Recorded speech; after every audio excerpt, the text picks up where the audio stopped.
ইতিমধ্যে নিৰ্বাচনৰ দিন যিমানে চমু চাপিছে সিমানেই ৰাজ্যৰ ইমূৰৰ পৰা সিমূৰলৈকে ৰাজনৈতিক অংকবিলাক যথেষ্ট জংকপংক হৈছে।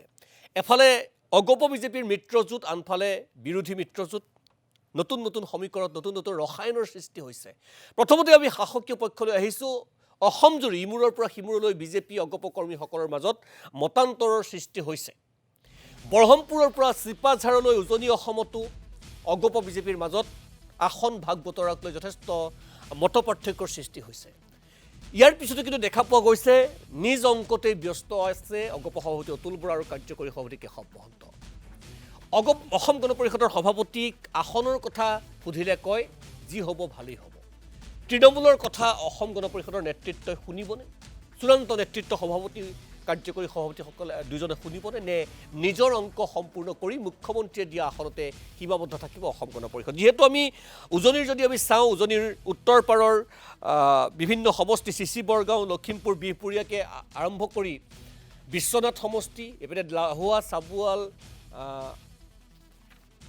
টিয়ক, দেৰগাঁও, বৰহমপুৰ আদি সমষ্টিত সংঘাত সৃষ্টি হৈছে। নামনি অসমতো আমি দেখা পাইছোঁ বঙাইগাঁও, অভয়াপুৰী বিভিন্ন সমষ্টিত সমভাৱে কাৰ্যক্ৰমণিকা আৰম্ভ কৰিছে অসম গণ পৰিষদৰ বিজেপিৰ প্ৰাৰ্থিত্ব প্ৰত্যাশী তথা কৰ্মীসকলে।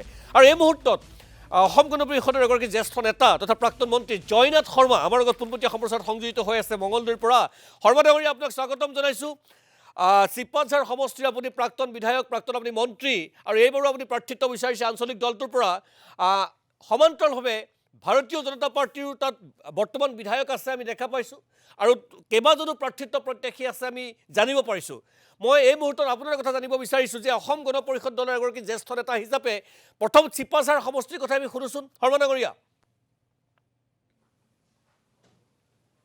হয়, অসম গণ পৰিষদ আৰু বিজেপিৰ মাজত অহা ২৬ চনৰ নিৰ্বাচনটো মিত্ৰভাৱে বা NDA হিচাপে আমি দুয়োটা দল অৱতীৰ্ণ হ'ম, এইটো খাটাং।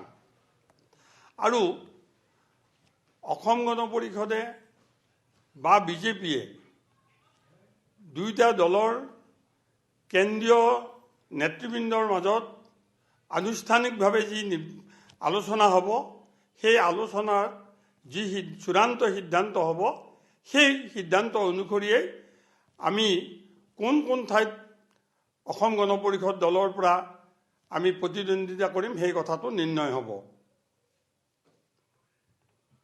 এতিয়া মই যদি চিপাঝাৰৰ কথাই সোধোঁ, তাত চিটিং MLA আছে ভাৰতীয় জনতা পাৰ্টীৰ। যদি অসম গণ পৰিষদক আসনখন এৰি দিয়ে তেতিয়া পৰিণতি আপুনি সহায় কৰিবনে, নে আঁতৰি আহিব? চাওক, কমলপুৰত যোৱা নিৰ্বাচনত আমাৰ চিটিং MLA আছিল সত্যব্ৰত কলিতা, আমি চিট বিজেপিক এৰি দিছোঁ। তদ্ৰূপভাৱে বহমপুৰটো আমি এৰি দিছোঁ, বিশ্বনাথ চাৰিআলি আমি এৰি দিছোঁ।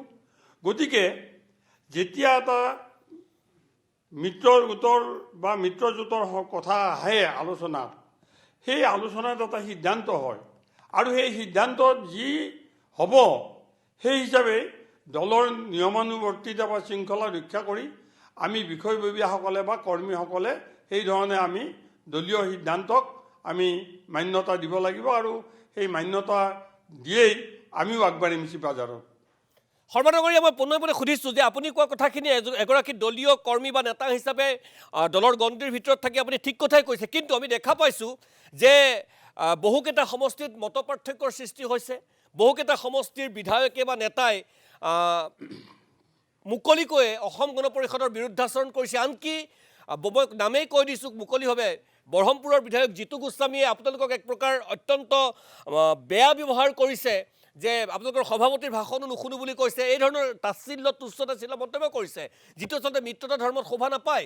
তাৰ পিছতো অসম গণ পৰিষদ দলৰ নেতৃত্বই আচলতে কিমানখন আসন বিচাৰিছে, কিমান কি পৰ্যায়ত আলোচনা চলি আছে ৰাইজক জনোৱা নাই, বা এইটো কথাও ঠিক যে সকলোখিনি কথা যে ৰাইজক জনাব লাগিব, যে সংবাদ মাধ্যমক জনাব লাগিব, তেনেকুৱা কোনো ধৰা বন্ধা নীতি নিয়ম নাই। হ'লেও মানুহে জানিব বিচাৰে যে শাসক পক্ষৰ নীতি কেনেকুৱা, অসম গণ পৰিষদ দলৰ নীতি কেনেকুৱা। এই ক্ষেত্ৰত আপোনাৰ কিবা ক'ব লগা আছে নেকি? মই জিতু গোস্বামী সম্পৰ্কত কথাটো ক'ব খুজিছোঁ। হয়, ব্যক্তিগতভাৱে তেখেতে কি কমেণ্ট দিছে, কি বক্তব্য দিছে মই ভালদৰে শুনাও নাই। আৰু মই ভাবোঁ নিশ্চয় তুলুঙা মন্তব্য জিতু গোস্বামীৰ দৰে এজন বিধায়কে নকৰে বুলিয়েই মোৰ বিশ্বাস।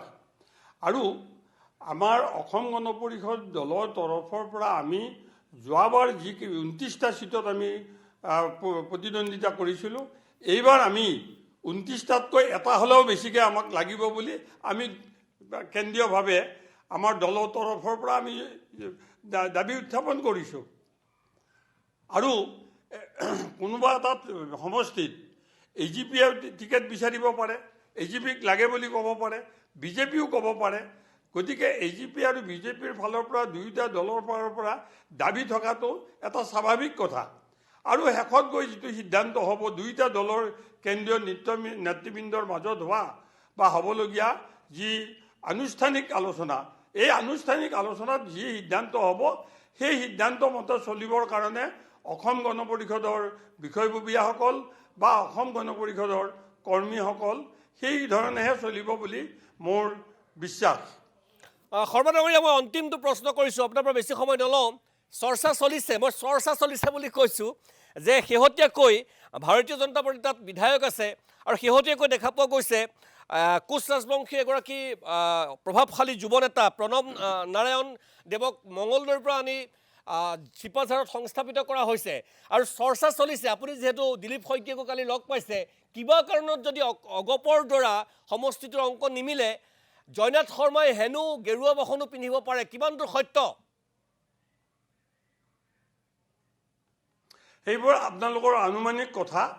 মোৰ ৰাজনৈতিক সিদ্ধান্তটো অসম গণ পৰিষদ দলৰ কেন্দ্ৰীয় কমিটিৰ সিদ্ধান্তটো অনুসৰিহে নিয়ন্ত্ৰিত হ'ব।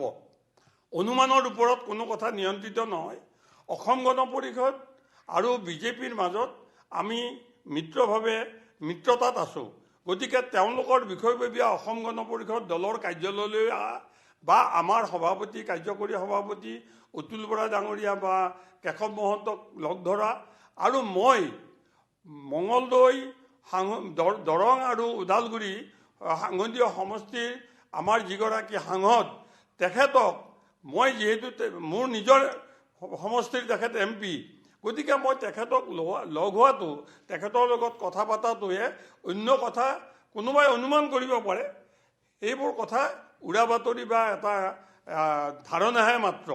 কিন্তু বাস্তৱ কথাটো হ'ল অসম গণ পৰিষদৰ জিলা কমিটিৰ তৰফৰ পৰা আমি বিশেষভাৱে আমাৰ সাংসদগৰাকী দৰং আৰু ওদালগুৰিৰ সাংসদগৰাকীক আমি লগ কৰিবলৈ গৈছিলোঁ আমাৰ সমষ্টিৰ কেইটামান আঁচনি সম্পৰ্কত।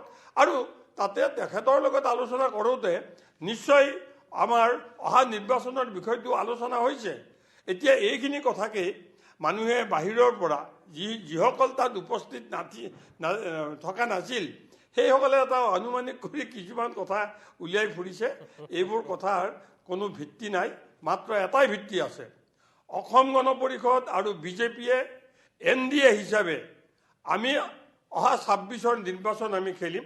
আৰু অসম গণ পৰিষদৰ তৰফৰ পৰা এইটো সঁচা কথা, আমি চিপাঝাৰটো আমাক লাগে বুলি আমি দাবী তুলিছোঁ।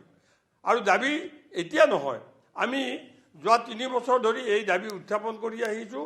আৰু ইয়াৰে ওপৰত ভিত্তি কৰিয়েই আমি আমাৰ প্ৰস্তাৱ আমাৰ কেন্দ্ৰীয় কমিটিৰ নেতাসকলে আনুষ্ঠানিক আলোচনাত উত্থাপন কৰিব। আৰু মই আন্তৰিকতাৰে বিশ্বাস কৰোঁ, আমাৰ কৰ্মীসকলে আন্তৰিকতাৰে বিশ্বাস কৰোঁ, আমি যোন কেণ্ডিডেটেই নহওক কিয় NDA হিচাপে অহা নিৰ্বাচনত অসম গণ পৰিষদ দল আৰু বিজেপিৰ দলৰ কৰ্মীসকলে একত্ৰিতভাৱে কংগ্ৰেছৰ বিৰুদ্ধে যুঁজ দিব। ধন্যবাদ জনাইছোঁ। ভাল লাগিল কথাখিনি শুনি। সৰ্বানগৰীয়া, আপুনি ব্যস্ততাৰ মাজতে এইখিনি সময় দিয়াৰ বাবে পৰৱৰ্তী সময়ত যদি আপোনাক NDA মনোনীত কৰে তেতিয়াও আপুনি পুনৰ লগ পাম, আৰু যদি নহয়ও ভগৱানে নকৰক তেতিয়াও আপোনাৰ স্থিতি সম্পৰ্কে জানিবলৈ চেষ্টা কৰিছোঁ। সৰ্বানগৰীয়া, এই মুহূৰ্তত আপোনাক ধন্যবাদ জ্ঞাপন কৰিছোঁ আৰু ধন্যবাদ। অনুষ্ঠানৰ পৰা মই বিদায় দিলোঁ।